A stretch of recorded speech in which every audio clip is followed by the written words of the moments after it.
Episode के शुरुआत में हम देखते हैं एक व्हाइट हेयर बंदे को जिसके बैक में एक स्वाड घुसी हुई होती है और वो मैजिक सर्कल बनाते हुए कहता है कि रिप्लाई करो, कोई तो रिप्लाई करो। अगर यहाँ पर कोई सर्वाइवल बचा है तो रिप्लाई करो। अगर कोई रिप्लाई नहीं कर सकता है या बोल नहीं सकता है तो कम से कम थोड़ा सा हेलो या थोड़ी सी तो आवाज करो। So please. तो आखिर यहाँ पर कोई भी नहीं है जो मेरे अलावा यहाँ पर जिंदा हो। फिर ये व्हाइट हेयर बॉय कुछ देखता है आगे और हमें बताता है कि यह एक पहला व्यक्ति है जिसने सारे डीमंस को एक साथ इकट्ठा किया था, जिसके कारण ह्यूमैनिटी कोलैप्स हो गई। ये इसका नाम द हाई प्रीस्ट था। फिर हमारा सीन यहाँ से शिफ्ट होता है। हमें एक बच्चे को दिखाया जाता है जो कि रो रहा होता है और उसे एक डीमन खाने वाला होता है। तभी व्हाइट हेयर बॉय कुछ चैंटिंग करने लगता है जिसके कारण इस बच्चे की तरह काफ़ी ज़्यादा एनर्जी जाने लगती है और ये बच्चा एनर्जी से कवर होने लगता है धीरे धीरे करके। और हमें ये बताता है कि जो ये वार है डीमंस के अगेंस्ट, ये डीमन रियलम से बाहर आ गया है। हमें बच्चे को दिखाया जाता है जो कि एनर्जी से पूरी तरह कवर हो चुका है और एक औरत ने उसको पकड़ लिया है। तभी हमें ये व्हाइट हेयर बॉय हमें बताता है कि मैं और व्हाइट टावर के मेजेस जो कि मुझे फॉलो करते हैं अपना सब कुछ लगा दो ह्यूमैनिटी के फ्यूचर के लिए। तभी हमें डीमन के हाई प्रीस्ट को दिखाया जाता है जो कि अपनी स्वार्ड लेकर इनके ऊपर हमला कर देता है। जो व्हाइट मेज होता है वो उसको रोक देता है। फिर हमारा सीन शिफ्ट होता है। हमें सीधा इसका सर दिखाया जाता है जो कि इसके धड़ से अलग हो चुका होता है और व्हाइट हेयर बॉय हमें बताता है कि अगर ये ह्यूमैनिटी के लिए ही होता तो मैं ऐसा कभी भी नहीं करता। लेकिन तभी हमारा सीन शिफ्ट होता है। हमें इसे दिखाया जाता है और ये बोलती है कि अप्रैल 28 3:12 PM को मैंने डीमन रियलम के हाई प्रीस्ट के डेथ को कंफर्म किया है। फिर व्हाइट हेयर बॉय इसको बोलता है एडना। तो इस लड़की का नाम एडना है। इसका पूरा नाम एडना सोल लैपलेस है जो कि इस दुनिया का लास्ट ड्रैगन है। एडना बोलती है कि मेज टावर मास्टर, मेरे पास आपके लिए गुड और बैड न्यूज दोनों हैं। फिर ये मेज बोलता है कि तुम पहले बैड न्यूज से शुरुआत करो, जिस पे एडना बोलती है कि जैसे कि हमने एक्सपेक्ट किया था डीमंस ने व्हाइट टावर पर हमला किया था। इस घटना में बहुत सारे मेज का पहले ही खात्मा हो चुका है। जो मेज टावर है वो लगभग पूरी तरह से ही डिस्ट्रॉय हो चुका है, जिसमें मैजिक टावर का रिसर्च रिसोर्सेज ऑलमोस्ट सभी पूरी तरह से डिस्ट्रॉय हो चुके हैं। जिसमें व्हाइट मेज बोलता है कि आखिर गुड न्यूज़ क्या है, जिस पर एडना बोलती है कि जो इंपीरियल फोर्सेस थी हमने जितना जल्दी सोचा था उससे पहले ही आ गए, इसलिए वे लोग आपके शिष्यों को बचाने में सफल हुए। जिस बात को सुनकर व्हाइट मेज बोलता है कि चलो ये तो रिलीफ की बात है। फिर एडना बोलती है कि क्या आपको अपने चॉइस पर आज रिग्रेट है, जिसमें व्हाइट मेज बोलता है कि नहीं, मुझे नहीं है। यहाँ पर जितने भी पर्सन हैं उन सबको मैंने सेलेक्ट किया है और यहाँ पर लाया था और मैं उनके सामने नहीं कह सकता कि मुझे किसी भी प्रकार का रिग्रेट है।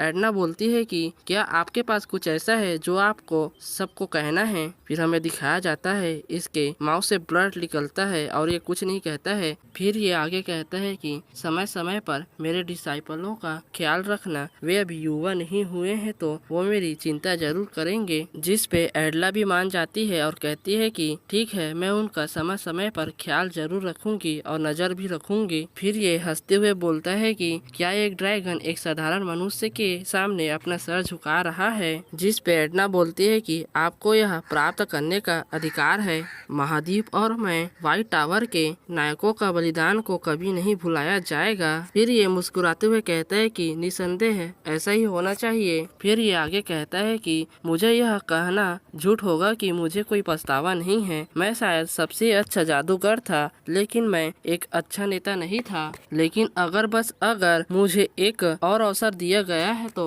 भले ही मुझे खलनायक कहा जाए, मैं सिर्फ अपने लोगों के लिए एक स्वार्थी जीवन जीऊंगा। हमें ये भी दिखाया जाता है कि ये अपने शिष्यों के साथ कैसे एकदम खुश है। इससे ये साबित होता है कि इसके अंदर जीने की काफी ज्यादा ही इच्छा है। फिर ये आगे कहता है कि मैं इस तरह से नहीं मरना चाहता हूँ, मुझे अभी जीना है। फिर कोई कहता है कि मैंने व्हाइट टावर के मेज के जादूगर ऑस्कर सेज की मृत्यु की पुष्टि कर दी है। तो अब हमें पता चलता है इस बंदे का नाम ऑस्कर सेज था। फिर हमारा सीन शिफ्ट होता है और हमें बताया जाता है कि कितने लोग कैसे कैसे मरे और कितनी कैजुअलिटीज हुई, और हमें अंत में बताया जाता है जो व्हाइट टावर के 2 लेवल 8 जादूगर लड़ाई में मारे गए, व्हाइट टावर के 19 लेवल के 7 जादूगर कार्रवाई में मारे गए और व्हाइट टावर के 132 लेवल के 6 जादूगर मारे गए और अंत में व्हाइट टावर के ग्रेट मेज युद्ध में मारे गए। फिर हमारा सीन यहाँ से डायरेक्टली शिफ्ट होता है और हमें बहुत समय बाद का सीन दिखाया जाता है टावर का, जिसमें काफी अच्छे से हवा चल रही होती है। उसी टावर के अंदर हमें खिड़की दिखाई जाती है जिसपे अंदर कोई लेटा हुआ होता है। फिर धीरे धीरे इसको होश आने लगता है, ये अचानक से उड़ता है जिसके कारण इसके सामने वाला बंदा भी डर जाता है और इसके हाथ में जो भी चीज होता है वो भी गिर जाता है। फिर ये लड़का कहता है कि मैं पूरी तरह से तुम्हारे कारण गीला हो चुका हूँ, मैं बस तुम्हारे लिए टॉवेल बदलने जा रहा था।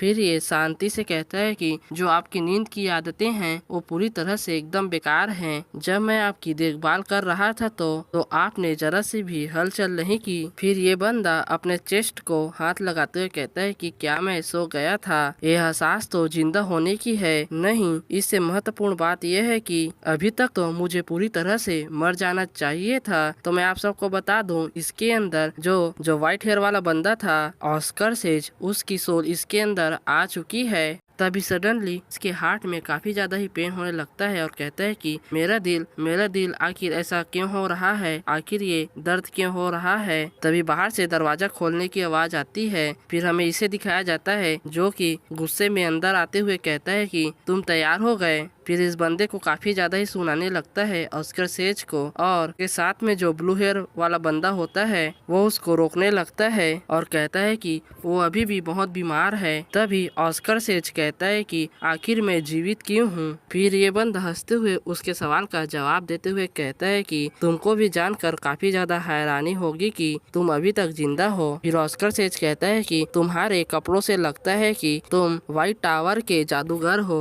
तभी ऑस्कर सेज आगे कहता है कि मुझे पूरी जानकारी चाहिए कि यहाँ आखिर चल क्या रहा है, जिसको सुनकर ये बंदा काफी ज्यादा ही गुस्सा हो जाता है और उसको मारने के लिए अपना हाथ आगे बढ़ाने लगता है और कहता है कि क्या तुम सच में पागल हो चुके हो। ऑस्कर सेज इस हमले को आते हुए देखता है और अपने मन में कहता है कि क्या एक हमला है, एक हत्यारा जिसे मॉन्स्टरों ने रचा था? अगर ऐसा है तो तभी ऑस्कर सेज वाइंड शील्ड का इस्तेमाल करता है और कहता है कि वाइंड शील्ड और उसका अटैक को रोक देता है, जिसके कारण इसके हाथ में चोट लगती है और इसकी हाथ की हड्डी पूरी तरह से टूट जाती है। जिसको देखकर ऑस्कर अपने मन में कहता है कि ये काफी लोअर लेवल का मैजिशियन है, जिसके कारण ही इसने जरा सा भी नहीं सोचा मेरे ऊपर हमला करने के लिए। तभी ऑस्कर थोड़ा सा चौंक जाता है क्योंकि इसका वाइंड शील्ड गायब हो गया होता है अचानक से। फिर अपने हाथ को देखते हुए कहता है कि आखिर ऐसे कैसे हो सकता है कि मेरा जादू इतना जल्दी गायब हो गया। फिर ये बंदा जिसने हमला किया था वो कहता है कि तुम्हारा जो वाइंड मैजिक है वो काफी ज्यादा ही अच्छा हो गया है। ये इस समय अपने लगी हुई चोट को छुपाने की कोशिश कर रहा होता है और यहाँ से जाते हुए कहता है कि मैं रिसर्च मनी के बारे में जो गायब हो चुका है उसके बारे में एक कार्यवाही स्थापित कर दूंगा, इसलिए तुम अभी ठीक होने का कोशिश करो और जल्द ही ठीक हो जाओ। फिर ये बंदा यहाँ से चला जाता है। फिर ब्लू हेयर बॉय कहता है कि अरे क्या तुम पागल हो गए थे क्या? ऑस्कर इस बंदे के बात पे जरा सा भी ध्यान नहीं देता है और कहता है कि मुझे लगता है कि मेरा वाइंड शील्ड का जो समय है और कम हो चुका है, मैंने उसका प्रयोग किया तो ये बहुत कम समय के लिए ही एक्टिवेट था। फिर ये बंदा आगे कहता है कि क्या तुम नहीं जानते कि जो एल्डर मैक्सिन है उसका व्यक्तित्व कैसा है? ऑस्कर फिर भी इसके बातों पे ध्यान नहीं दे रहा होता है और अपने मन में ही सोच रहा होता है मेरा जो माना सर्किट है, माना की जो मात्रा है और जो माना की प्योरिटी है वो सच में काफी ज्यादा ही बेकार हो चुका है। क्या सच में ये मेरा ही शरीर है? आखिर मेरे ही शरीर को क्या हो चुका है? फिर ये ब्लू हेयर से पूछता है कि आज कौन सा दिन है, जिस पे ये कहता है कि आप 21 सितंबर को बेहोश हो गए थे। जिस पे कहता है कि क्या मैं 5 महीने से सो रहा हूँ। इस पर ये बोलता है कि आप किस बारे में बात कर रहे हैं, ज्यादा से ज्यादा आपको सिर्फ एक दिन हुआ है। जिससे ऑस्कर थोड़ा सा हैरान होता है और कहता है कि लॉयड को फोन करो, अगर वो यहाँ नहीं है तो गिली को या सासा को फोन करो। मैं वास्तविक स्थिति को सुनना चाहता हूँ कि अभी क्या चल रहा है, जिसमें ये ब्लू हेयर बॉय बोलता है कि वे सब गद्दार थे, तुम उन सबको भूल जाओ और तुम आखिर कैसे टावर मास्टर के नाम को ऐसे इनफॉर्मली बोल सकते हो। गद्दार वाली बात को सुनकर ऑस्कर थोड़ा सा हैरान होता है। फिर ब्लू हेयर बॉय आगे कहता है कि क्या तुम भूल गए कि ये सब बस एक साइड इफेक्ट है जो लॉयड सुल्स ने व्हाइट टावर को त्याग दिया और रेड टावर मास्टर का डिसाइपल बन गया और गिलियट ने एक हाई लेवल का मैजिक का जो बुक है उसको चुरा कर भाग गया, जिसको सुनकर ऑस्कर काफी ज्यादा ही हैरान होता है और चिल्लाते हुए कहता है कि तुम्हारी हिम्मत कैसे हुई ऐसा बकवास बोलने की। फिर ऑस्कर इसके तरफ देखता है और स्कैन करने लगता है अपने आँखों से और कहता है कि क्या इसके आसपास के हवा में कोई भी कंपन नहीं है। फिर ऑस्कर शांत होता है और बोलता है कि क्या सासा जादूगर मास्टर बन चुका है, जिसपे वह बोलता है कि सच में यह अविश्वसनीय है कि वह टावर मास्टर बन चुका है। ऑस्कर बोलता है 5 साल का बच्चा टावर मास्टर कैसे बन सकता है, जिस पे ये ब्लू हेयर बॉय अपना सर पकड़ते हुए कहता है कि वो 20 साल से भी ज्यादा बड़ा है, जिसको सुनकर ऑस्कर हैरान होता है। फिर ब्लू हेयर बॉय अपने मन में ही सोचने लगता है कि कुछ लोग ऐसे होते हैं जिनके सोचने की शक्ति और कल्पना की शक्ति सच में काफी ज्यादा ही एक्स्ट्रा ऑर्डिनरी होती है। ऑस्कर सेज आप एक छोटे बच्चे की तरह ही क्यों गुस्सा कर रहे हैं, सच में यह काफी ज्यादा ही अजीब बात है। फिर ऑस्कर जो विंडो के कांच होते हैं उसमें अपने शकल को देखने लगता है और देखते हुए काफी हैरान हो जाता है। फिर चौंक जाता है और कहता है कि आखिर ये कौन है। फिर हमें इसे दिखाया जाता है और ये बोलता है कि मेरे मौत को पूरे 20 साल हो चुके हैं और मैं अपने मौत के 20 साल बाद के समय में आ गया हूँ, वो भी किसी और के बॉडी में। और ये सच में विश्वास करना काफी ज्यादा ही कठिन है कि यह सर 20 साल में ही काफी ज्यादा ही विकसित हो चुका है। फिर बाहर देखते हुए कहता है कि क्या वो चमकती हुई चीजें स्ट्रीट लाइट है और वह एक कार है और यह सब सिर्फ मैजिक इंजीनियरिंग के कारण ही सफल हुआ है। सच में वे यह देखना जरूर पसंद करेंगे। फिर ये बाहर की जब दुनिया ढक रही थी तो केवल कुछ लोग ऐसे ही थे जिन्होंने अपनी उम्मीद पूरी तरह से ही छोड़ चुकी थी। और तो और इस शरीर के बारे में जो भी मैंने सीखा है उसे एक लाइन में व्यवस्थित करे तो सच में इसका शरीर एक मैजिशियन के रूप में काफी ज्यादा ही बेकार है। 20 साल की उम्र में केवल एक लेवल पर होना, शायद इसके कारण ही इसे जल्दबाजी महसूस हुई, जिसके कारण ही इसने एक एलेक्सर को लेने का प्रयत्न किया, जिसके कारण ही यह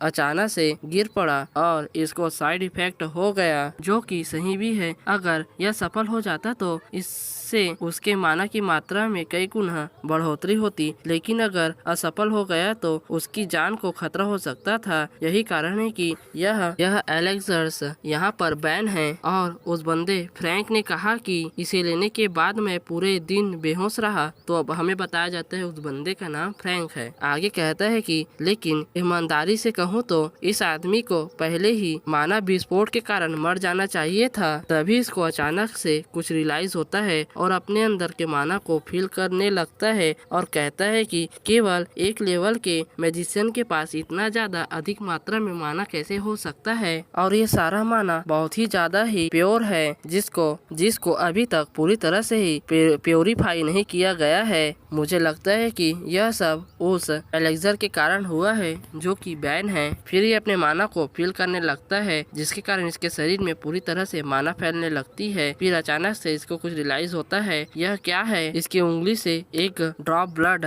जमीन पर गिरता है, जिसको देखकर ये काफी ज्यादा हैरान हो जाता है। इसके ब्लड से काले कलर का फॉग निकलने लगता है, जिसको देखकर ये कहता है कि आखिर इस लड़के के शरीर में जहर क्यों है। फिर थोड़ी देर शांत रहता है, फिर मुस्कुराते हुए कहता है कि मैं समझ गया, मुझे अब पूरी तरह से इस स्थिति का समझ आ गया है। सबसे पहले यह अवैध एलेक्सर निश्चित रूप से एक धोखा नहीं था, यह एक उचित अमृत है जो सामान्यतः प्रीमियम मनी का है, जो कि मिलना असंभव है। फिर ये कोने में रखे एलेक्सर को देखने लगता है और कहता है कि क्या ऑस्कर क्रूसियन को यह नहीं पता था कि इसमें जहर है। ये आगे कहता है कि यह विचार करने के बाद कि इतना जहर बचा है और यह इतने समय में बेहोश हो गया था, मैं इसके बारे में निश्चित नहीं हूँ। दूसरे शब्दों में कहे तो वह किसी मानसिक विस्फोट से कम नहीं था। यह पूरी तरह से मानव विस्फोट से नहीं मरा था, ये जहर से मरा था। और जहर का जो स्तर है इतना अधिक है कि इसका इस्तेमाल लेवल 1 के मैजिशियन को मारने के लिए नहीं किया जा सकता है। यदि मैं न होता तो इसका कोई निशान भी पाना मुश्किल होता। फिर अपने मुट्ठी को कसता है और मुस्कुराते हुए कहता है कि मैं नहीं जानता कि कौन मेरी आत्मा के साथ खेल रहा है, लेकिन फिर ये उठकर एलेक्सर के पास जाता है, उसे पकड़ता है और कहता है कि मुझे दूसरा अवसर दिया गया है, इसलिए मैं इस बार नहीं बनने वाला हूँ और पहले की तरह ही गलती को दोहराने वाला नहीं हूँ। मेरे अपने लोगों के लिए एक स्वार्थी जीवन मैं जीने वाला हूँ। और यह सब यह एलेक्सर को देखते हुए बोल रहा होता है। सच कहूँ तो यह शुरुआत के लिए बुरा नहीं है ऑस्कर, तुमने मुझे अपना शरीर उधार दिया है, उसके बदले में मैं तुम्हारा बदला लूंगा। और बस यहीं पर यह चैप्टर खत्म होती है। फिर हमें दिखाया जाता है आउटस्कर्ट ऑफ सिटी का सीन, जहाँ पर एक बड़ा सा घर होता है। उस घर के अंदर कुछ लोग बात कर रहे होते हैं। कोई बोलता है कि क्या तुम्हें उसका एड्रेस मिला, जिस पे उसका नौकर मना कर देता है और वो बंदा बोलता है कि तुम मुझे बॉस करके बुलाओ और कितना समय लगेगा तुम्हें इंफॉर्मेशन गैदर करने के लिए। जिस पर उसका जो वर्कर होता है वो माफी मांगते हुए कहता है कि हमें पता चला है कि जो हमारे कुछ स्टोर हैं, जिस स्टोर में हम गैर कानूनी का काम किया करते थे, वही स्टोर पूरी तरह से डिस्ट्रॉय हो चुकी है। इसे कुछ जो ने किया था। इस बात का सुनकर जो बॉस होता है वो अपनी शराब की बोतल को पटकते हुए बोलता है कि आखिर कितनी इसकी हिम्मत हो गई जिसने ऐसा काम किया। जिस पर जो वर्कर होता है वो बोलता है कि हमें उस पर्सन से पूछना चाहिए जिसने हमें एलेक्सर बेचा था ऑस्कर क्रसियन को देने के लिए। इस बात को सुनकर बॉस थोड़ा सा हैरान होता है। फिर कहता है कि आखिर ये कैसे पॉसिबल हो सकता है कि ऑस्कर तो सिर्फ एक थ्योरी मैजिशियन था, तो आखिर कैसे उस जैसे व्यक्ति को मारने के लिए कोई इतना स्ट्रॉन्ग एलेक्सर दे सकता है। बॉस की इस बात को सुनकर जो गार्ड होता है वो बोलता है कि अगर क्या होगा कि व्हाइट टाइगर टावर वाले ने इस घटना के बारे में इन्वेस्टिगेशन चालू कर दिया तो। जिस पर बॉस बोलता है कि शायद तुम भूल रहे हो कि इन चीजों को करने के लिए हमें किसने कहा था। जो बंदा था उसने व्हाइट टावर का रिंग पहना हुआ था और उसी ने हमसे रिक्वेस्ट किया था कि ऑस्कर के साथ ऐसा करो। आखिर कौन जाने उस जैसा बेवकूफ व्यक्ति आखिर कहाँ से आया होगा। तभी वहाँ के दरवाजा को कोई खटखटाने लगता है और खोलकर अंदर आ जाता है, जिसको देख ये लोग चौंक जाते हैं और हमें दिखाया जाता है ऑस्कर इस रूम के अंदर आ चुका होता है और अंदर आते हुए बोलता है अपने मन में कि मैंने बस उस एलेक्सर के सेंट को याद करते हुए बस फॉलो किया और मैं यहाँ पर पहुँच गया। और आगे कहता है कि जैसा कि मैंने सोचा था इस काम में और भी पीपल इंक्लूडेड हैं। ऑस्कर को यहाँ आते हुए देखकर बॉस समझ जाता है कि ऑस्कर ने ही उसके स्टोर को डिस्ट्रॉय किया है और पूछता है कि आखिर तुम्हारी हिम्मत कैसे हुई हमारे स्टोर को डिस्ट्रॉय करने की, क्या वो तुम थे। जिस पर ऑस्कर बोलता है कि हाँ सच में मैं वही था। फिर ऑस्कर आगे बोलता है कि सच में मैं काफी ज्यादा इंटरेस्टेड हूँ कि तुम लोग किसके बारे में बात कर रहे थे, क्या तुम लोग वो बात को वापस से जारी करना चाहोगे। जिस पर जो बॉस होता है वो बोलता है कि मैं सोच रहा था कि अगर तुम इस बात को जाने देते हो और कुछ न सुनने का एक्टिंग करते हो तो मैं तुम्हें यहाँ से जाने दूंगा। जिस पर ऑस्कर कुछ नहीं बोलता है। तभी बॉस बोलता है कि गार्ड उसको मार डालो। जिस पर जो गार्ड होता है वो भी अपना स्वार्ड निकाल कर उसके ऊपर हमला करने के लिए चला जाता है और हमला भी कर देता है और जो उसका स्वार्ड होता है वो ऑस्कर के जस्ट सामने आ जाता है। जिसको देखकर ऑस्कर बोलता है कि अगर तुम लोग ऐसा ही खेलना चाहते हो तो मैं भी तुम्हारे साथ ही खेलूंगा, फिर बाद में मुझको मत कहना रूड होने के लिए। तभी ऑस्कर विंड कटर का इस्तेमाल करता है जिसके कारण जो गार्ड होता है वो शॉट उसके पीछे से ही चला जाता है और हम देखते हैं कि उसी का अटैक उसी को लग जाता है, जिसके कारण उसका गर्दन उसके सर से अलग हो जाता है। जिसको देखकर ऑस्कर बोलता है कि क्या सच में इसका बस गर्दन ही अलग हुआ, मुझे लगा था इसका शरीर के टुकड़े टुकड़े हो जाएंगे। अपने गार्ड को ऐसे मरते हुए देखकर जो बॉस होता है वो काफी ज्यादा ही चिल्लाता है और गन निकाल लेता है ऑस्कर को मारने के लिए और बुलेट भी फायर कर देता है और जो बुलेट होती है वो ऑस्कर की तरफ जाने लगती है। ऑस्कर उसको देखता है और उसको रोक देता है और कहता है कि सच में ये काफी ज्यादा ही इंटरेस्टिंग है। फिर विंडशील्ड का इस्तेमाल करता है जिसके कारण बुलेट जो होती है वो बीच हवा में ही रुक जाती है। जिसको देखकर ऑस्कर बोलता है कि मैं इससे मैजिक डिटेक्ट नहीं कर पा रहा हूँ, क्या सच में एक मैजिक इंजीनियरिंग का है। मैं सोच रहा था कि आखिर इसका प्रिंसिपल कैसा होगा और इसको कैसे प्रोड्यूस किया गया होगा। तो अच्छा इसको बुलेट बुलाते हैं और आगे कहता है कि अगर क्या होगा इस अटैक को मैं तुम्हारी तरफ ही डाइवर्ट कर दूं तो, और डाइवर्ट भी कर देता है और ये जो बुलेट होती है बॉस की तरफ जाती है और उसको ही लग जाती है, जिसके कारण जो बॉस होता है वो नीचे गिर जाता है। ऑस्कर बॉस को डराने के लिए कहता है कि जैसा कि तुम देख सकते हो बाहर एक लेवल 5 का बैरियर लगा हुआ है जो कि साउंड को बाहर जाने नहीं देता और बाहर का साउंड को अंदर आने नहीं देता। जिसको सुनकर जो बॉस होता है वो दर्द में कहराते हुए बोलता है कि क्या सच में एक लेवल 1 का मैजिशियन लेवल 5 के बैरियर मैजिक को कास्ट कर सकता है, आखिर ये पॉसिबल ही कैसी है। जिसको सुनकर ऑस्कर बोलता है कि सच बताऊं तो ये लेवल 5 का मैजिक न होकर बस एक साउंड बाइंड मैजिक है जो कि बहुत ज्यादा सिंपल है और मैंने बस इस रूम के आवाज को ही ब्लॉक किया है। ये तुम्हारे लिए ही अच्छा होगा कि अगर तुम मेरे सारे क्वेश्चन के आंसर दे देते हो तो आखिर किसने रिक्वेस्ट दी थी तुम लोगों को मुझको हार्म करने के लिए। जिसको सुनकर बॉस बोलता है कि मैं तुम्हें नहीं बताने वाला हूँ। जिसको सुनकर ऑस्कर अपने पैर से उसके फेस को दबाने लगता है और काफी ज्यादा ही डराने और डार्क आवाज में बोलता है कि तुम्हारा जो प्राइड है वो तुम्हारे लाइफ से भी ज्यादा इम्पोर्टेंट है क्या? सच में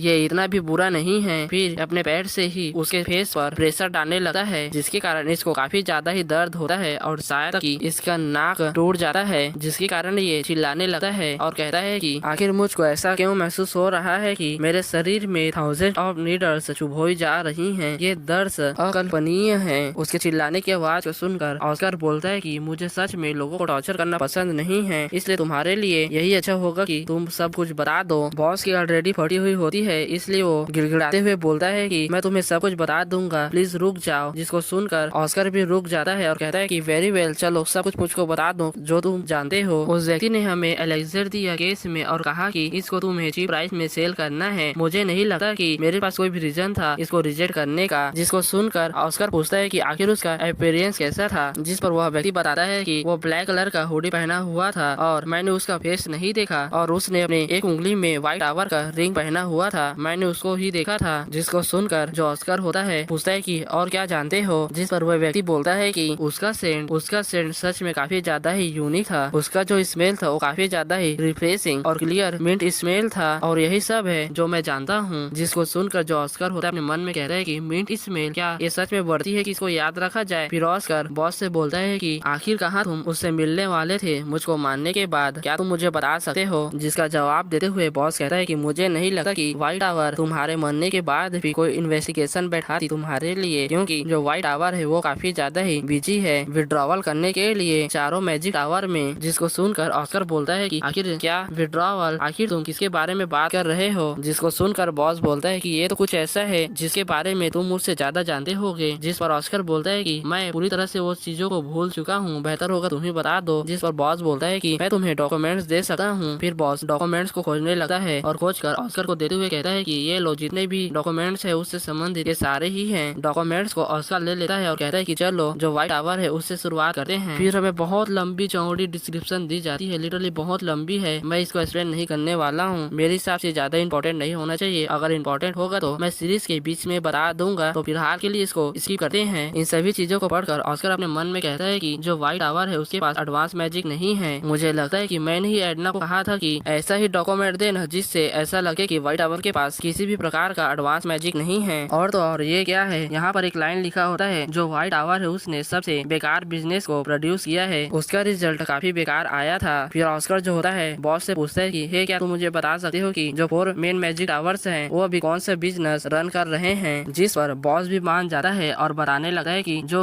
येलो मैजिक टावर है जो कि ईस्ट में है और वो लाइटनिंग को कंट्रोल करता है, उसने एक ग्रेट मैजिक इंजीनियरिंग एरा को क्रिएट किया है। इस मैजिक टावर ने बहुत सारी चीजों में काफी ज्यादा ही कंट्रीब्यूट किया है, जैसे कि स्ट्रीट लैंप्स और कार्स में। और जो ब्लू मैजिक टावर है जो कि साउथ में है, उसने काफी ज्यादा ही जो ड्रिंकिंग वाटर, एग्रीकल्चर और पोशंस है उसमें कंट्रीब्यूट किया है। और जो डेजर्ट हीलिंग रेड टावर है जो कि वेस्ट में है उसने, और जो ये मैजिक टावर है उसने मिलिटेंट रैंक्स को ज्वाइन किया है असिस्ट और मॉन्स्टर्स एजुकेशन को करने के लिए। इन सभी चीजों को सुनकर जो ऑस्कर होता है वो बोलता है कि आखिर व्हाइट टावर का क्या। जिस पर बॉस बोलता है कि जो व्हाइट टावर है वो डिलीवरी करती है। डिलीवरी के बाद को सुनकर जो ऑस्कर होता है वो काफी ज्यादा ही चौंक जाता है और यहाँ पर एक फनी मूवमेंट बन जाता है। फिर अपने सर को पकड़ते हुए बोलता है कि क्या तुमने अभी अभी डिलीवरी कहा, क्या सच में व्हाइट टावर मैजिक आइटमों का डिलीवरी का काम करता है। अगर एक तरह से सोचा जाए तो जो व्हाइट टावर के मैजिशियन है वो आसमान में फ्लाई कर सकते हैं, तो इनके लिए जो सामान होते हैं उनको क्विकली और सेफली ले जाना काफी ज्यादा ही आसान होता है, जिसके कारण इनको काफी ज्यादा ही एडवांटेज मिलती है और इनको राइडर्स बुलाते हैं। राइडर्स को सुनकर जो ऑस्कर होता है वो सोच में पड़ जाता है कि आखिर राइडर्स किसको कहते हैं। फिर हमें आगे बताया जाता है कि जो व्हाइट टावर के मेज होते हैं वो काफी ऊंचाई में फ्लाई कर सकते हैं और वे लोग स्काई में रूल करते हैं। ये उनकी फ्रीडम और ब्रेवरी को दिखाती है, इसलिए व्हाइट टावर के जो मेज होते हैं उनको ड्रैगन्स और एंजल्स के साथ कंपेयर किया जाता है। फिर जो ऑस्कर होता है उस बॉस से पूछने लगता है कि आखिर व्हाइट टावर के जो मेज है उनको इस बिजनेस में किसने डाला। जिसका जवाब देते हुए बॉस कहता है कि जो अभी व्हाइट टावर के करंट मास्टर है उन्होंने। जिसको सुनकर जो ऑस्कर होता है वो हैरान होता है। फिर जो ऑस्कर होता है वो आगे पूछते हुए कहता है कि आखिर ड्रिंकिंग वाटर और एग्रीकल्चर इंडस्ट्री क्या है जो मैजिक टावर का सबसे ज्यादा प्रॉफिट तो पोषण से आता है ना, तो आखिर क्यों जो ब्लू टावर है उसने इस बिजनेस को टेक किया है। जिसका जवाब देते हुए बॉस कहता है कि जो ब्लू टावर है वो अन्य सभी टावरों से अलग है, उनका जो पोषण मार्केट है वो प्रैक्टिकली मोनोपोली है। जिसको सुनकर जो ऑस्कर होता है वो अपने मन में सोचने लगता है कि जो व्हाइट टावर था वो सबसे बड़ा मार्केट था पोषण के लिए 20 साल पहले। अगर उस घटना में सारे जो पोषण क्रिएट करने का मेथड्स है वो जले नहीं होते तो आज व्हाइट टावर ही सबसे बड़ा मार्केट होता पोषण के लिए। बॉस आगे बताता है कि जो ड्रिंकिंग वाटर है और जो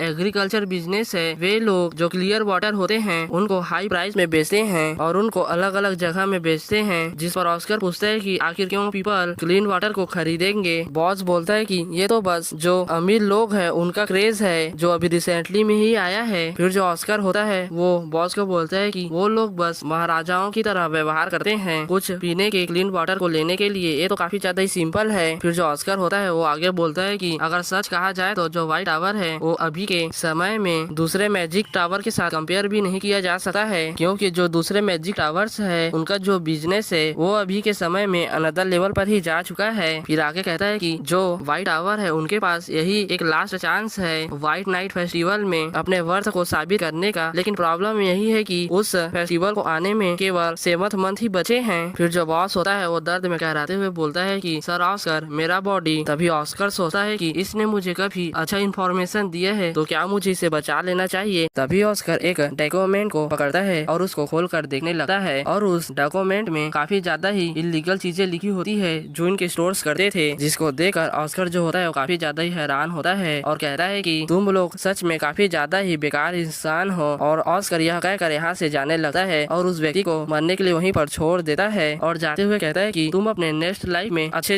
इंसान जरूर बनना। फिर हमें सीन शिफ्ट होता है और डाउन व्हाइट टावर का सीन दिखाया जाता है जहाँ पर ऑस्कर एंटर करता है और कहता है कि मैं सच में काफी ज्यादा थक गया हूँ और चेयर पे जाकर बैठ जाता है और अपने आप से ही कहता है कि सच में मैं तो बिलीव ही नहीं कर सकता हूँ कि मैंने बस कुछ मैजिक स्पेल्स ही किए हैं और मैं इतना ज्यादा थक गया। आखिर मेरी बॉडी के साथ क्या प्रॉब्लम है। फिर अपने मन में ही कहता है कि अभी जो मेरा स्टेट है उसके हिसाब से मैं बस इतना ही मैजिक पावर्स को यूज कर सकता हूँ। फिर हमें बताया जाता है कि ये एक ऐसा मैजिक है जिसको ऑस्कर सेज ने क्रिएट किया था जो कि ग्रेटेस्ट इमेज है ह्यूमैनिटी हिस्ट्री का, जिसका नाम वाइन अचीव है।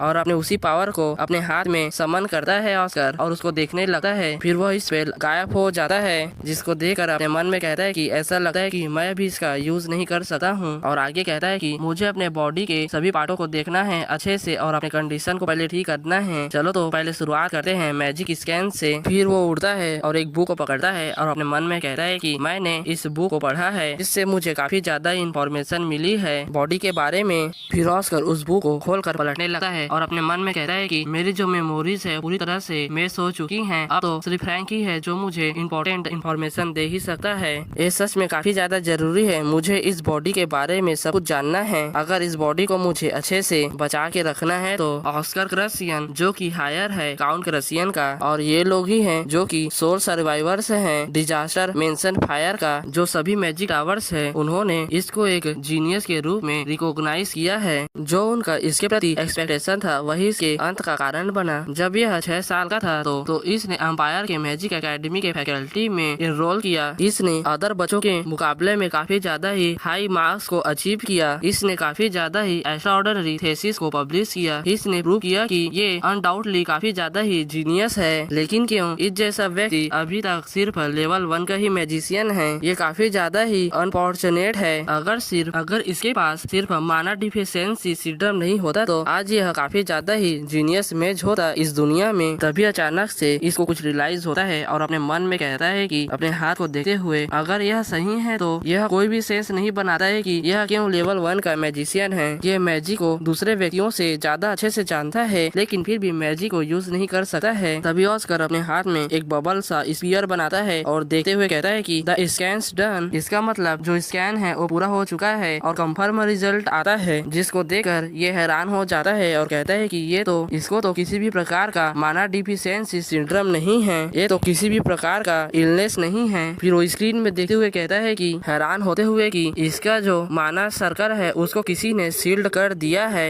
और बस इसी के साथ यह भी चैप्टर यहाँ पर खत्म होता है। फिर हमें माना डिफिशियंसी सिंड्रोम के बारे में बताया जाता है और बताया जाता है कि जैसा कि नाम से ही पता चल रहा है कि यह एक इलनेस है जिसमें जो मेज होते हैं वो अपने माना को अपने बॉडी में सर्कुलेट और एक्यूमुलेट नहीं कर सकते हैं, और जो मेज होते हैं वो लगभग 20 फिजिकल सर्किट को अपने माना सर्किट ऊपर स्थापित कर सकते हैं, और जो माना सर्किट का लेवल है वो उनके मैजिक लेवल के ऊपर निर्भर करता है। हालांकि अगर किसी को माना डिफिशियंसी सिंड्रोम है तो जो इन्वायरमेंट है उससे वह माना को एक्यूमुलेट नहीं कर सकता है। यहाँ तक कि वह अगर अपनी पूरी लाइफ अपने आप को ट्रेन करे तो तब भी वह लगभग 3 लेवल से ज्यादा नहीं जा सकता है। फिर ऑस्कर अपने बेंच से उठता है और अपने मन में कहता है कि ये काफी ज्यादा अच्छी बात है और दुख की भी बात है कि जो ऑस्कर क्रसियन का परिस्थिति है वह काफी ज्यादा ही अलग है। अगर एक तरह से कहा जाए तो इसका जो फिजिकल सर्किट है वो ट्विस्टेड है। देखकर ऐसा लगता है कि इसे किसी ने ओन पर्पस किया है। अगर सच में ऑस्कर को जीनियस कहा जाता था तो उसको तो पता ही होगा कि उसको माना डिफिशियंसी सिंड्रोम नहीं था। फिर वह बुक स्टोर में जाता है और बुक को देखने लगता है और बुक को खोजते हुए कहता है कि यह काफी ज्यादा अच्छा होगा कि इसने कोई डायरी लिखा होगा। अगर हम फ्रेंच के हिसाब से बात करें तो फ्रेंच वही बंदा है ब्लू हेयर बॉय जो ऑस्कर क्रसियन है। उसको अल्कोहल पीने की काफी ज्यादा ही गहरी आदत थी।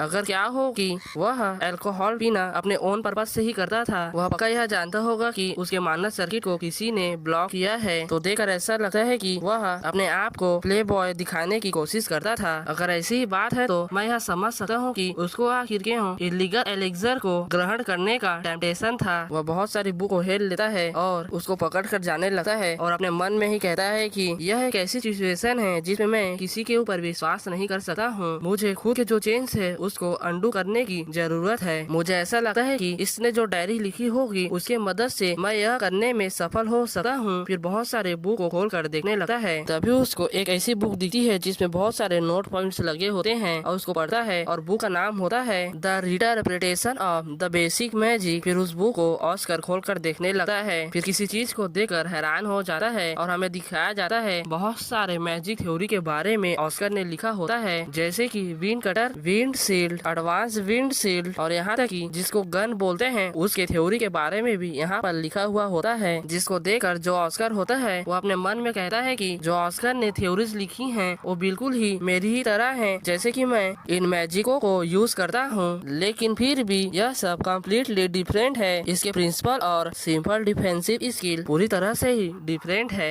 फिर अपनी उंगली से बुक के एक लाइन को पॉइंट करते हुए कहता है कि इसने यहाँ तक कि सबसे बेस्ट सिचुएशन को लिखा है जिसमें इन मैजिकों को यूज किया जा सकता है, और इसने तो अपने आप से ही सेवरल बेसिक मैजिक को भी क्रिएट कर सकता है। अगर बात की जाए तो जो ऑस्कर था वह मैजिक यूज नहीं कर सकता था अपने आप से, लेकिन फिर भी उसके पास इतना एक्सपीरियंस था कि वह इस जैसे थ्योरीज को सामने ला पाया। अब मैं समझा कि आखिर उसको क्यों सब लोग जीनियस कहते थे। मैं बस इस बुक को ही देखकर बता सकता हूँ। ऑस्कर क्रसियन ने कभी भी मैजिक के ऊपर गिव अप नहीं किया। उसने दूसरे लोगों से ज्यादा हार्ड वर्क किया। इसका यह फैशन दिखाता है कि यह कितना मैजिक से प्यार करता था। फिर बुक के एक पैराग्राफ को नोटिस करते हुए कहता है कि मैं होप करता हूँ कि यह बुक जो है व्हाइट टावर को मिले और उन मेजों के लिए इंप्रेशन बने जो अपने आप को चैलेंज करते हैं। फिर आगे कहता है कि जो ऑस्कर था वह सब कुछ जानता था, लेकिन फिर भी उसने यह सब कुछ अकेले करने का प्रयास किया। फिर ऑस्कर क्रसियन अपने बेंच से उठते हुए कहता है कि एक ऐसा मेज जो कि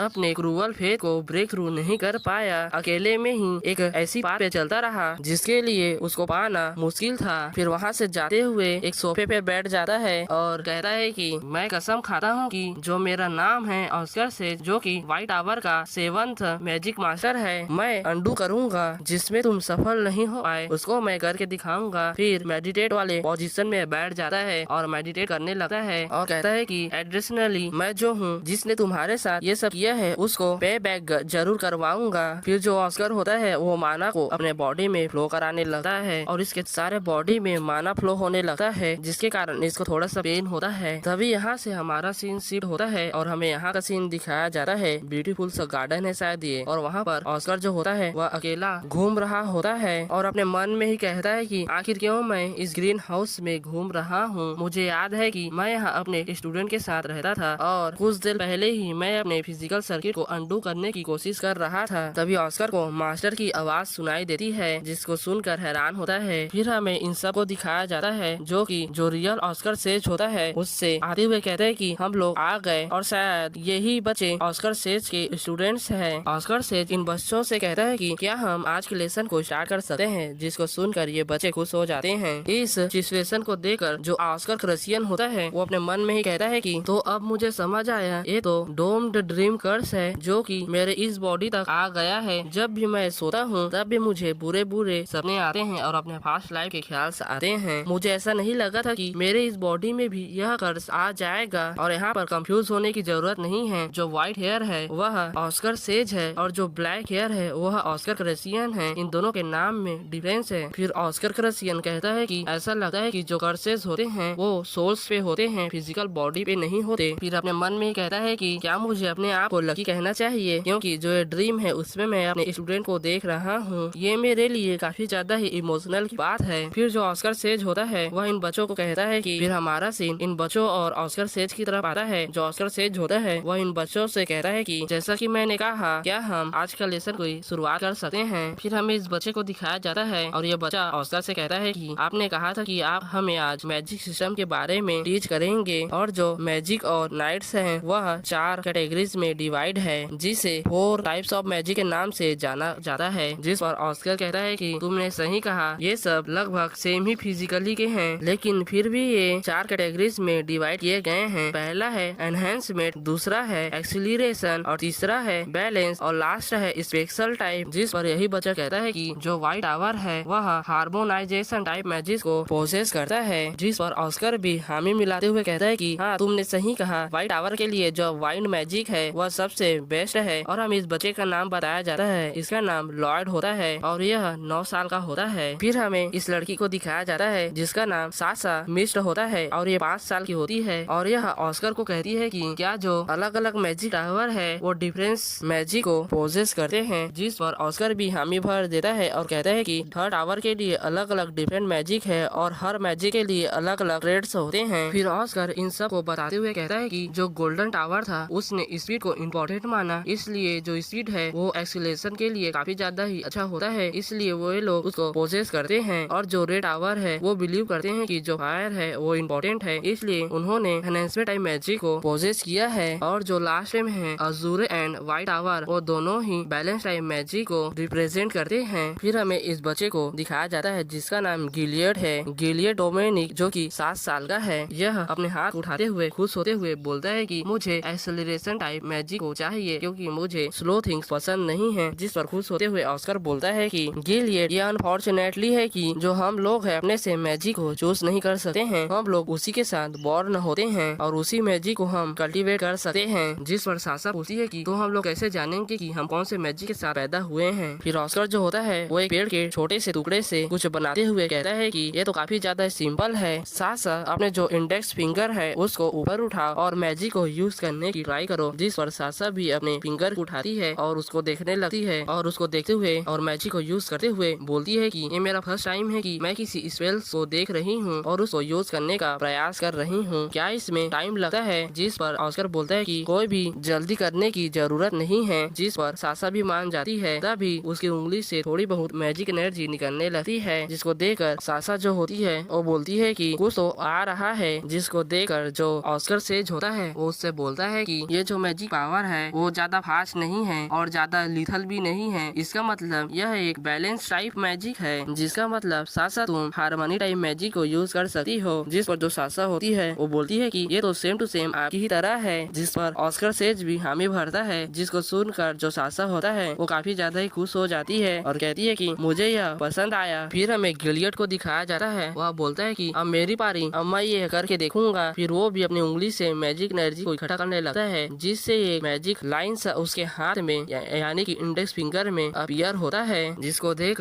जो ऑस्कर होता है बोलता है कि गिलियड, जैसा कि तुम चाहते थे तुम एक्सीलरेशन टाइप मैजिक को यूज कर सकते हो। जिसको सुनकर जो गिलियड होता है वो काफी ज्यादा ही खुश हो जाता है। फिर ऑस्कर लॉयड को कहता है कि तुम क्यों ट्राई नहीं करते। जब लॉयड अपने इंडेक्स फिंगर से मैजिक को इकट्ठा करता है तो उसके मैजिक फिंगर में एक फ्लावर सा अपीयर होता है, जिसको देखकर साशा बोलती है कि ये तो काफी ज्यादा ही खूबसूरत फ्लावर है। फिर ऑस्कर बोलता है कि ये तो स्पेशल टाइप का साइन है, मतलब तुम स्पेशल स्पेशल टाइप मैजिक को यूज कर सकते हो। जिसको सुनकर लॉयड बोलता है कि क्या मैं अपने मैजिक टाइप को चेंज नहीं कर सकता हूँ, मुझे आपकी ही तरह ही हार्मनी टाइप मैजिक चाहिए। जिसको सुनकर ऑस्कर सेज बोलता है कि आखिर तुम इस मैजिक को चेंज क्यों करना चाहते हो, क्योंकि जो स्पेशल टाइप मैजिक है वह काफी ज्यादा ही रेयर है और कुछ मेजोसो में ही यह एबिलिटी पाई जाती है। लगभग 0.2% मैजिक्स में ही यह पाई जाती है। जिसको सुनकर जो लॉयड होता है बोलता है कि मुझे आपकी तरह ही बैलेंस टाइप मैजिक चाहिए। जिसको सुनकर ऑस्कर बोलता है कि अब मैं इस बारे में क्या ही कर सकता हूँ। फिर जो ऑस्कर होता है वह सोचने की नाटक करते हुए कहता है कि तुम स्पेशल टाइप मैजिक को यूज कर सकते हो, इसका मतलब मैं तुम्हें प्राइवेट लेसन्स दे सकता हूँ इन लोगों से ज्यादा, लेकिन तो तुम तो चेंज करना चाहते हो इसको, अब मैं इसमें क्या ही कर सकता हूँ। प्राइवेट लेसन्स की बात को सुनकर जो लॉयड होता है वो हैरान हो जाता है और कहता है कि अगर प्राइवेट लेसन्स की बात है तो मुझे ऐसा लगता है कि जो स्पेशल टाइप मैजिक है वह इतना बुरा भी नहीं है। जिस पर ऑस्कर भी खुश होते हुए बोलते हैं कि तुमने सही कहा, क्योंकि स्पेशल टाइप मैजिक काफी ज्यादा ही रेयर होता है और प्रॉपर टीचिंग के बिना यह बिल्कुल बेकार है। जिसको सुनकर जो लॉयड होता है वह बोलता है कि तो आप मुझसे प्रॉमिस करते हो कि आप मुझे ज्यादा लेसन्स दोगे। जिस पर जो ऑस्कर होता है वह प्रॉमिस करते हुए बोलता है कि ठीक है, और हमें ऑस्कर क्रसियन को दिखाया जाता है जो कि दूर से ही इन सब को देख रहा होता है और कहता है कि जो लॉयड है वह सच में काफी ज्यादा ही बेवकूफ लड़का है, इसका नेक नेम द प्रॉमिस मैन है। फिर मुस्कुराते हुए कहता है कि इस बात से कोई फर्क नहीं पड़ता कि वह कितना भी मैच्योर हो जाता है, वह मेरे लिए अब भी एक बच्चा ही है। फिर हमें एक अलार्म बजने की आवाज आता है और हमें ऑस्कर क्रसियन को दिखाया जाता है। अब मैं इसको ऑस्कर ही बोलूंगा क्योंकि ऑस्कर से यहाँ से चला गया है। फिर ऑस्कर से उड़ते हुए कहता है कि क्या मैं उस सपने से बाहर आ गया। तभी एक अनाउंसमेंट होती है और ऑस्कर क्रसियन को जो मिस ऑस्कर क्रसियन है 4202 लैब में जल्द से ही जल्द बुलाया जाता है। जिसको सुनकर ऑस्कर उड़ता है और वहाँ से जाने लगता है और कहता है कि मेरे पास अभी एक फिजिकल सर्किट बचा हुआ है जिसको मुझे एक्टिवेट करना है। अगर हम ड्रीम की बात करें तो ड्रीम में क्या हुआ मुझे अच्छे से याद है, लेकिन किस तरह से ही मेरा माना सर्किट ठीक हुआ वो मुझे याद नहीं है और मैं अब लेवल 2 में पहुंच चुका हूँ। फिर डोर को नॉक करने लगता है और कहता है कि क्या मैं अंदर आ सकता हूँ। फिर वो अंदर भी चला जाता है। जिस पर एल्डर मैक्सिन पूछता है कि ऑस्कर आखिर तुम कैसे फील कर रहे हो। अगर हम फ्रांस की बात करें तो उसके हिसाब से तुम्हारा जो मेमोरीज है वह थोड़ा सा इरेज हो चुका है ना। जिस पर ऑस्कर भी हामी भर देता है और फिर हमें एल्डर मैक्सिन के बारे में बताया जाता है। यह व्हाइट टावर एल्डर है, इसका नाम मैक्सिम बिशक है, यह 45 साल का है। फिर जो ऑस्कर होता है अपने मन में सोचता है कि जो यह है वह मेरा जूनियर है, लेकिन फिर भी ये मुझसे बड़ा है और मैं इससे छोटा हूँ और इसने काफी ज्यादा ही लेट व्हाइट टावर को ज्वाइन किया था मेरे आने से कई गुना बाद। और अगर मैं हॉनेस्टली कहूँ तो मुझे ऐसा लगता है कि जो इसका फ्यूचर है वह काफी ब्राइट होगा और यह सब सोच कर वह मुस्कुरा रहा होता है। फिर हमें पास्ट का कुछ सीन दिखाया जाता है जिसपे जो मैक्सिन होता है वह ऑस्कर सेज को फॉलो कर रहा होता है सीनियर कहकर और ऑस्कर सेज बोलता है कि हमेशा यह मुझको टावर मास्टर करके बुलाया करता था और यह मुझे काफी ज्यादा क्यूट लगता था। और यह सब सोचकर ऑस्कर क्रसियन मुस्कुराने लगता है और अपने मन में ही कहता है कि इसने सर काफी ज्यादा ही हार्ड वर्क किया है और इसकी जितनी उम्र में यह लेवल को अचीव किया है वह काफी ज्यादा इम्प्रेसिव है और यह हंस रहा होता है। जिसको देखकर जो मैक्सिन होता है वह बोलता है कि आखिर तुम हंस क्यों रहे हो। फिर जो एल्डर मैक्सिन होता है वो ऑस्कर क्रसियन को बताते हुए कहता है कि मुझे एक रिपोर्ट मिली है जिसमें गॉर्डन फैमिली का जो बॉस है और एक्टिंग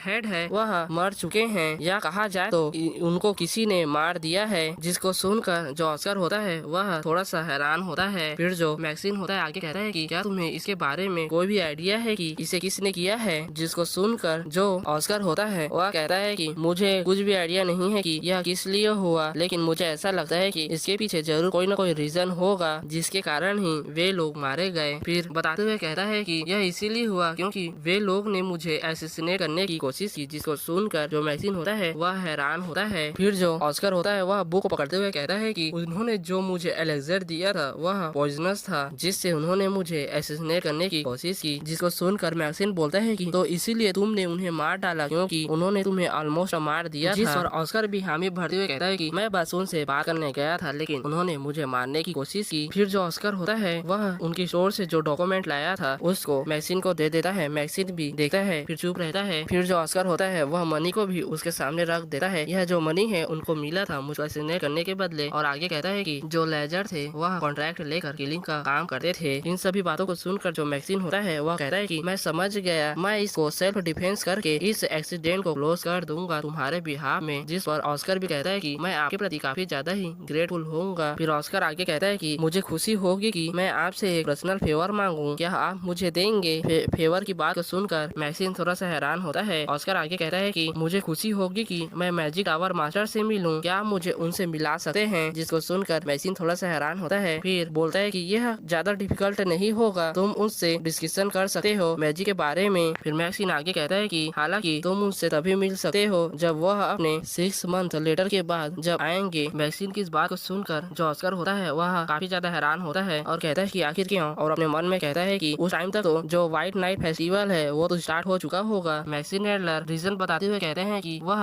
बिजनेस ट्रिप से बाहर गए हैं इम्पोर्टेंट कमीशन के लिए, जिस पर ऑस्कर कहता है कि आखिर क्यों मैजिक टावर मास्टर उस जैसा माइनर काम कर रहे हैं, क्या जो हाई मेज है वह अब्सेंट है इसलिए? जिसको सुनकर जो मैक्सिन होता है बोलता है कि हाँ मुझे पता है यह काफी ज्यादा ही शर्मनाक है, लेकिन क्या ही कर सकते हैं। फिर ऑस्कर बोलता है कि मुझे माफ करना मेरे रूडनेस के लिए, क्या मैं जान सकता हूँ कि जो व्हाइट टावर मास्टर है उसका लेवल क्या है अभी? जिसको सुनकर मैक्सिन जवाब देते हुए कहते हैं कि वह भी 7 लेवल का हाई मेज है। जिसको सुनकर ऑस्कर कहता है कि समझ गया, और अपने मन में कहता है कि जब मैं उसके एज था तब मैं लेवल 9 का मेज था, लेकिन वह अभी 7 का है। अगर सासा की बात की जाए तो एटलीस्ट उसको 8 लेवल भी होना चाहिए था। मैक्सिन आके बोलता है एनीवे जो रिपोर्ट स्टेट है क्रॉस सेक्शन कॉप्स का वह काफी ज्यादा क्लीन है, क्या तुमने वापिस से अटैक मैजिक को प्रैक्टिस करना शुरू कर दिया है? जिस पर ऑस्कर भी हामी भरता है। एल्डर मैक्सिन आके कहता है कि अगर ऐसी बात है तो तुम अब यहाँ से जा सकते हो। फिर ऑस्कर वहाँ से जाने लगता है और तभी वहाँ से एक ओल्ड मैन आने लगता है अंदर, जिसको देखकर जो मैक्सिन होता है वह बोलता है कि मैजिक टावर वाइस मास्टर, क्या आप यहाँ पर आए हुए हैं? आखिर आपको किस चीज ने यहाँ पर लाया है? जिस पर मुस्कुराते हुए कहता है कि मैं यहाँ पर आया हूँ जिससे तुम उस बच्चे के ऊपर ज्यादा स्ट्रिक्ट न हो, लेकिन ऐसा लगता है कि मैं लेट हो गया हूँ। फिर हमें इस ओल्ड मैन के बारे में बताया जाता है। ये वाइस मास्टर है व्हाइट टावर का हैमेल ग्लिम विच। मैक्सिन बोलता है कि मैं बस उसको थोड़ा सा चमका रहा था जिससे वह कोई भी ट्रबल में ना पड़े। जिस पर ओल्ड मैन बोलता है कि मुझे पता है तुम सही हो, लेकिन फिर भी मैं यहाँ आया था क्योंकि मुझे उसकी चिंता थी, तुम्हें उसको ज्यादा नहीं डांटना चाहिए था। मैक्सिन मुस्कुराते हुए कहता है कि लेकिन फिर भी, फिर अपने मन में फास्ट की बातों को सोचते हुए कहता है कि अगर उस दिन की बात की जाए तो जो उसका बेसिक मैजिक था वह काफी ज्यादा ही स्ट्रॉन्ग था, उसने उस सब को परफेक्ट कर लिया है, वो भी कुछ ही दिनों में। सच में वह काफी ज्यादा ही हार्ड वर्क करता है, और यही सेम बात वह ओल्ड मैन को भी कहता है। जिस पर जो ओल्ड मैन होता है वो कहता है कि यह सुनकर मुझे काफी खुशी हुई, तो चलो अब हम एल्डर मीटिंग में चलते हैं। जो एल्डर फिडेलिना है वह ऑलरेडी हमारा वेटिंग कर रही होगी। फिर मैक्सिन भी वहाँ से उठते हुए कहता है कि चलो चलते हैं। फिर हमें किसी की आवाज आती है, यह तो 10th फ्लोर है और यह ऑस्कर होता है, और यहाँ पर यह डोलते हुए कहता है कि मैंने अपने ड्रीम में यही जगह को देखा था, इसीलिए मैं यहाँ पर आ गया। ये तो थोड़ा बहुत चेंज हो चुका है। फिर हमें उस ओल्ड मैन को दिखाया जाता है, पीछे से आ रहा होता है, यह शायद गार्डनर है, और यह आते हुए बोलता है कि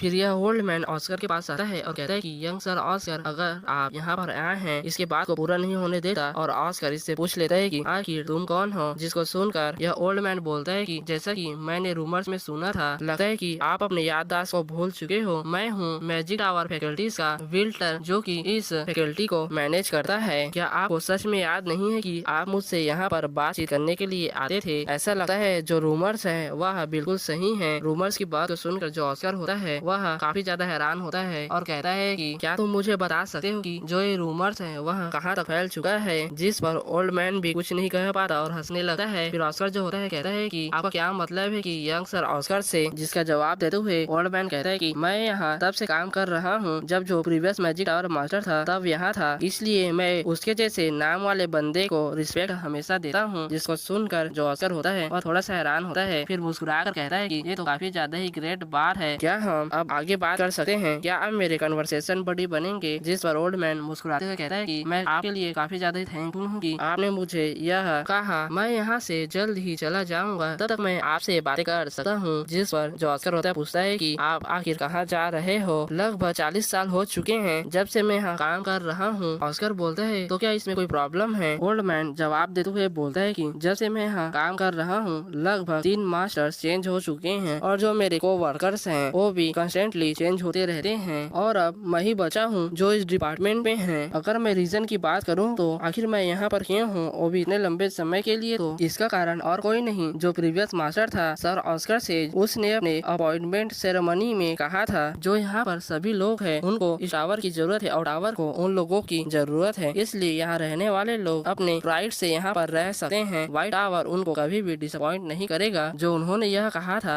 वह मुझे काफी ज्यादा ही अम्यूजिंग लगा, इसलिए मैं यह बिलीव करके यहाँ काम करता था कि मैं व्हाइट टावर का एक मेंबर हूँ, लेकिन अब मैं यहाँ से क्विट कर रहा हूँ, इसलिए थैंक यू। जिसको सुनकर ऑस्कर बोलता है कि सच में यह काफी ज्यादा अमेजिंग है कि आप यहाँ काफी ज्यादा ही काम करते हैं। फिर जो ओल्ड मैन होता है ऑस्कर को कहता है कि जैसा कि आप जानते हैं जो व्हाइट टावर है उसकी परिस्थिति अब ज्यादा अच्छी नहीं है। अगर हम स्पेशली बात करें तो जो गिलेरिंग फैकल्टीज है और जो फाइनेंस है वह पहले जैसा नहीं रहा व्हाइट टावर का, और अगले महीने ही मुझे यहाँ काम करते हुए 40 साल पूरे हो जाएंगे, इसीलिए मैं यहाँ से क्विट कर रहा हूँ। इन बातों को सुनकर जो ऑस्कर होता है वह ओल्ड मैन को कहता है कि क्या यह आपका लॉन्ग सर्विस अवार्ड के बारे में है। फिर हमें लॉन्ग सर्विस अवार्ड के बारे में बताया जाता है। जो व्हाइट टावर है उसके अंदर जितने भी मेजेस काम करते हैं या नॉर्मल पीपल्स, अगर वे काफी लंबे समय तक यहाँ पर काम करते रहते हैं तो उनको रिवॉर्ड दिया जाता है, और वह 20 साल और 40 साल में दिए जाते हैं उनके सर्विस के लिए। और जो यहाँ पर 40 साल से काम करते हैं उनको रिवॉर्ड के रूप में लगभग 2 लाख बेल्स दिए जाते हैं। बेल शायद इनकी करेंसी होगी जैसे कि हमारी रुपीज है, और यह अमाउंट इतना बड़ा है कि किसी बड़ी सिटी में एक लार्ज हाउस को खरीदा जा सकता है इस पैसे से। जो ओल्ड मैन होता है वह ऑस्कर से आगे बोलता है कि अगर मैं करंट में बात करूं तो जो व्हाइट टावर की स्थिति है वह इतनी ज्यादा अच्छी नहीं है कि वह मुझे इतनी बड़ी रिवॉर्ड पे कर सके, और अगर व्हाइट टावर मुझको इतना बड़ा अमाउंट पे कर देता है तो बहुत सारे लोग भूखे ही मर जाएंगे और अपने लाइफ को इस लाइन में झोंक देंगे, और यह न्यू कमोशन को क्रिएट करेगा। और मैं सच बताऊं तो मैं इसको एक्सेप्ट नहीं कर सकता हूं, और मैं ऐसा ही सोचता हूं, और मुझको इस बात से भी कोई फर्क नहीं पड़ता है कि जो कुछ लोग हैं वो कहते हैं कि यह मेरा सेकंड होम टाउन है। और इस बात को कहते हुए इस ओल्ड मैन के चेहरे पे थोड़ी सी दुखी होती है। ऑस्कर भी इसके बात को सुनकर थोड़ा सा दुख होते हुए बोलता है कि मुझे सच में नहीं लगा था कि यह इतनी बुरी बात हो सकती है, और आगे अपने मन में कहता है कि मुझे सच में लगा था कि जो अजूरे टावर है वह मनी के लिए आउटराजियस काम करते हैं। आखिर मैं कौन होता हूँ उनके काम को डिटरमाइन करने वाला, आखिर कौन होता हूँ मैं उनके काम को नष्ट करने वाला, जबकि वे लोग उतना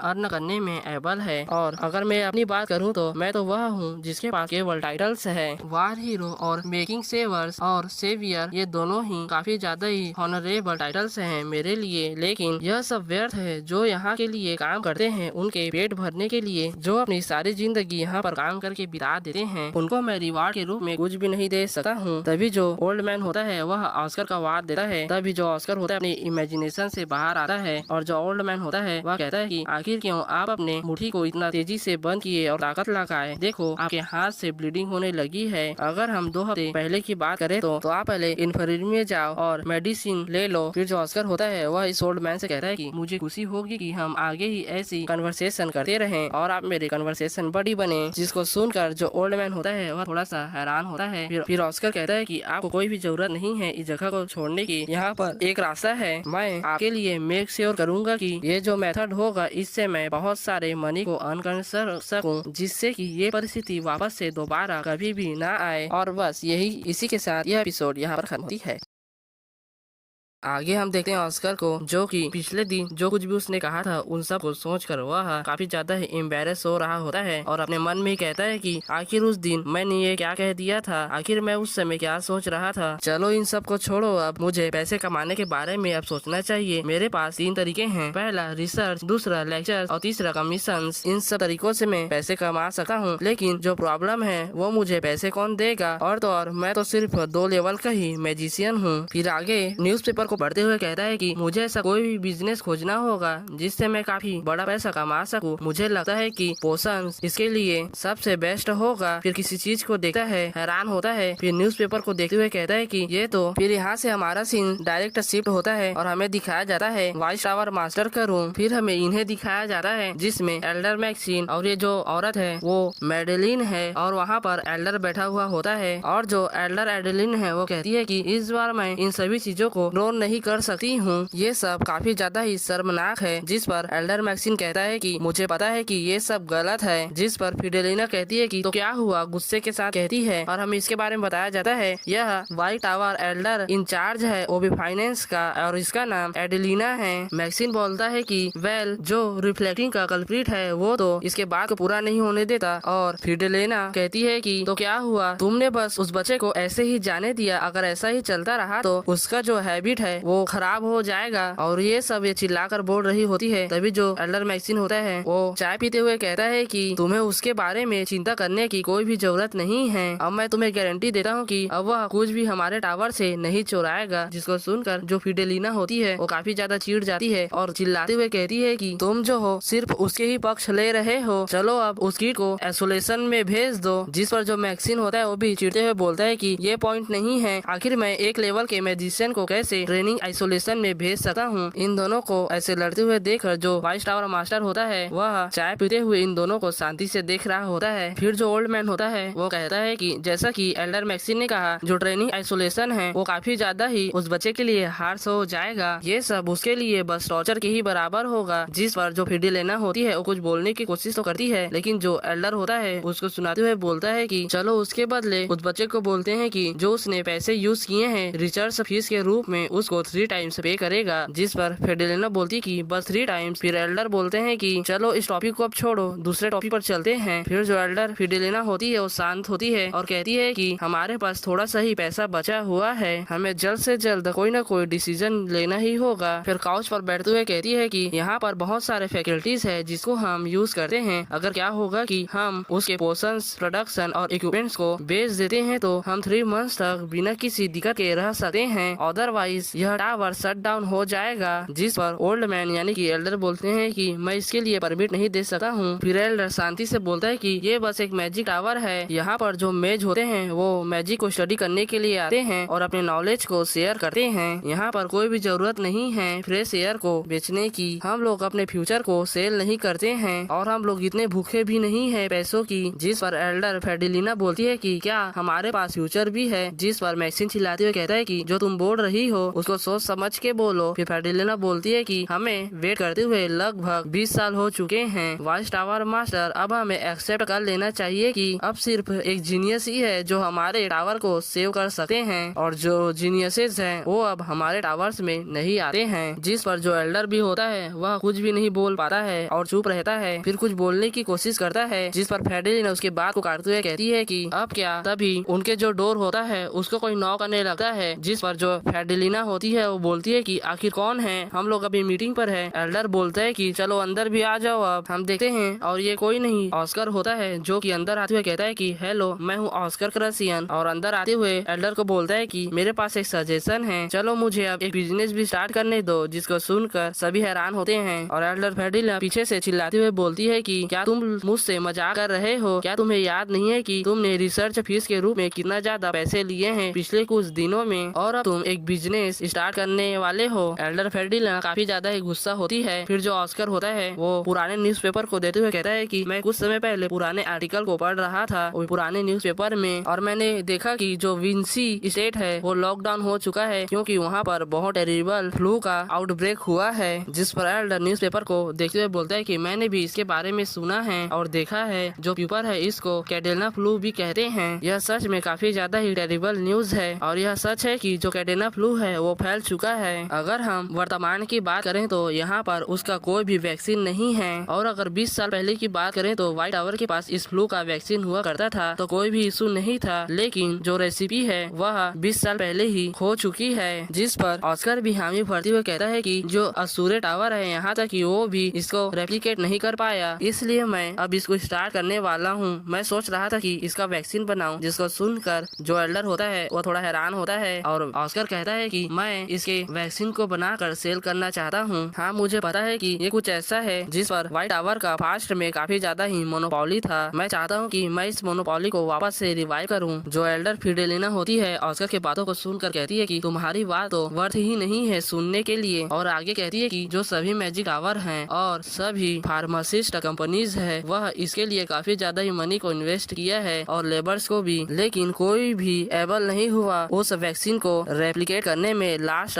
20 साल में। लेकिन तुम कह रहे हो कि जिसे 20 साल से कोई भी नहीं कर पाया उसे तुम करके दिखाओगे, तुम्हारे जैसा बच्चा जो कि सिर्फ 20 साल का ही है। और यह सब ये गुस्से के साथ कह रही होती है। फिर ऑस्कर फिडेलिना की तरफ मुड़ता है और उसको जवाब देते हुए कहता है कि वे सब फेल हो चुके हैं और मैं सिर्फ अभी 20 साल का हूँ, लेकिन इससे कोई फर्क नहीं पड़ता। आखिर मैं एक जीनियस हूँ और यह मैं कर सकता हूँ। और यह काफी ज्यादा ही कॉन्फिडेंस के साथ यह सब बोल रहा होता है, जिसको देखकर ये काफी ज्यादा चिढ़ जाती है और चिल्लाने लगती है है और कहती है कि क्या तुम मुझसे मजाक कर रहे हो? तुमने पिछले मंथ रिसर्च फीस के रूप में लगभग 7,23,000 बेल्स लिए थे और जो 25,000 बेल्स है उसको तुम एक इलीगल एलेक्जर को बाय करने के लिए थे, और तुम अब भी कह रहे हो कि तुम ये सब करोगे और तुमको पैसे कौन देगा? जो नॉर्मल फार्मर्स होते हैं उनका भी सालाना पैसा ओनली 20,000 ही होता है, वो भी टैक्स के बाद। और आगे कहती है कि तुम अपने आप को जीनियस कहते हो, तुम्हें पता भी है कि तुम्हारे कारण कितना भी ज्यादा पैसा ही खर्च हुआ है, और यह सब काफी ज्यादा ही गुस्से के साथ कह रही होती है। फिर जो एल्डर होता है फेडेलिना को शांत रहने के लिए बोलता है। फेडेलिना भी शांत हो जाती है और एल्डर जो होता है कहता है कि ऑस्कर, मैं तुम्हारे इस बिजनेस में व्हाइट टावर की तरफ से इन्वेस्ट नहीं कर सकता हूँ, वरना अदर्स मैच को कैसे अपॉर्चुनिटी मिलेगी। और एडिलिना, तुम, मुझे पता है कि तुम इंचार्ज हो फाइनेंस की, लेकिन तुम इस समय काफी ज्यादा ही रूड हो रही हो। जिस पर एडिलिना भी अपोलॉजी मांगती है, जिसको देखकर जो ऑस्कर होता है वो अपने मन में सोचता है कि मुझे लगा ही था कि ये मुझसे इतना ज्यादा नफरत क्यों करती है, तो यह फाइनेंस की चार्ज है, इसीलिए यह मेक सेंस बनाता है कि मैंने कुछ भी वर्थ वाइल काम नहीं किया लास्ट 2 इयर्स में आफ्टर ऑल, इसलिए यह मुझसे नफरत करती है। हालांकि एल्डर से बोलता है कि मैं इसमें काफी ज्यादा ही निश्चित हूँ कि मैं यह कर सकता हूँ, प्लीज हमें कंसीडर करें। जो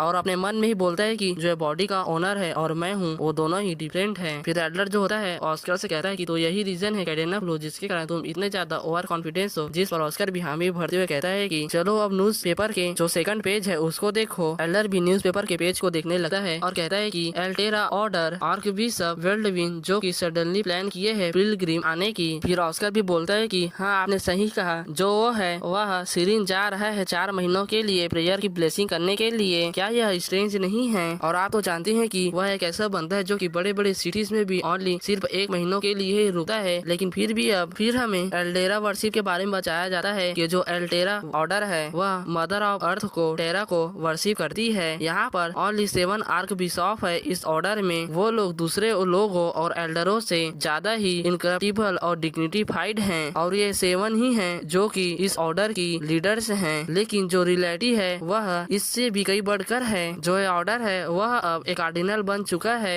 जो कि सेकंड पावर है ऑर्डर की, जिसके लिए आपको काफी ज्यादा ही ट्रेमेनस अमाउंट की फंड चाहिए इस कैंपेन को चलाने के लिए। फिर हमें इन दोनों को दिखाया जाता है और ऑस्कर बैकग्राउंड में वॉइस ओवर करते हुए कहता है कि आपने उन्हें अलाउ तो कर दिया हमारे स्टेट में पिलग्रिमेज में आने के लिए, वो भी 4 मंथ के लिए, लेकिन जब आप उनसे मीटिंग करेंगे नोबल्स और आर्कबिशप से, तो उनसे पैसों के बारे में पहले ही बात कर लेना, जो मर्चेंट है उनसे भी। लेकिन जो सिरीन है वह पहले बड़े सिटी हुआ करता था, लेकिन वक्त के साथ वह छोटा से छोटा होता जा रहा है। जिस पर जो एल्डर भी होते हैं वो हामी भरते हुए कहता है कि तुमने सही कहा। ऑस्कर की इन बातों को सुनकर जो मैक्सिन होता है वो ऑस्कर से बोलता है कि तुमने सही कहा, लेकिन जो उनका रीजन है यहाँ आने की और प्रेयर करने की वो हमें पता नहीं है एग्जैक्टली क्या है। जिस पर ऑस्कर बोलता है कि यही तो मैं कह रहा हूँ कि ये काफी ज्यादा स्ट्रेंज नहीं है कि वो यहाँ प्रेयर ऑफ ब्लेसिंग के लिए बर्डन लैंड में क्यों आ रहे हैं। फिर ऑस्कर ग्लोब को घुमाते हुए कहता है कि जैसा कि आप जानते हैं जो पिलग्रिमेज है वह एक रूट है एल्टेरा ऑर्डर मेंबर्स की, जो कि ऑलरेडी उनके लिए चूज कर दी गई है, और यह सिरिन, मोस्क, मेलबोर्न और ग्रीनवेल आफ्टर ऑल इनसे पहले ही आता है उनके लिए। फिर ऑस्कर ग्लोब को रोकता है और एक जगह को पॉइंट करते हुए कहता है कि वाइन्स जो आर्क बिशप है वह कुछ समय के लिए ही नॉक्स में रुकने वाले हैं सिरिन आने से पहले, और अगर मैं सही नहीं हूँ तो वह मॉस्क में 1 महीने के लिए रुकेंगे, और वह इसी तरह ही दोनों प्लेस मेलबोर्न और ग्रीनवेल में ही 1 मंथ बिताएंगे। तो क्या आप सबको नहीं लगता कि वह ट्राई कर रहा है कि वह जल्द से जल्द जितना जल्दी पॉसिबल हो सके वह विंसी पहुंचना चाहता है? जिसको सुनकर तीनों ही चौंक जाते हैं। और ऑस्कर आगे बताते हुए कहता है कि अगर हम अनफॉर्चुनेट एक्सीडेंट की बात करें तो जो कि पिलग्रिम में हुआ है वहाँ पर जो पीपल्स हैं वह एल्टेरा ऑर्डर के कहे गए, वो पहले ही इंजर्ड हैं, वो भी गॉडेस ऑफ अर्थ के। और क्या जो आर्क बिशॉप है उसके लिए यह डेथ सेंटेंस नहीं हो सकता है कि वह एक आर्क बिशॉप से कार्डिनल बनने की कोशिश कर रहा है? जिस पर मैक्सिन भी बोलता है कि क्या तुम कह रहे हो कि जो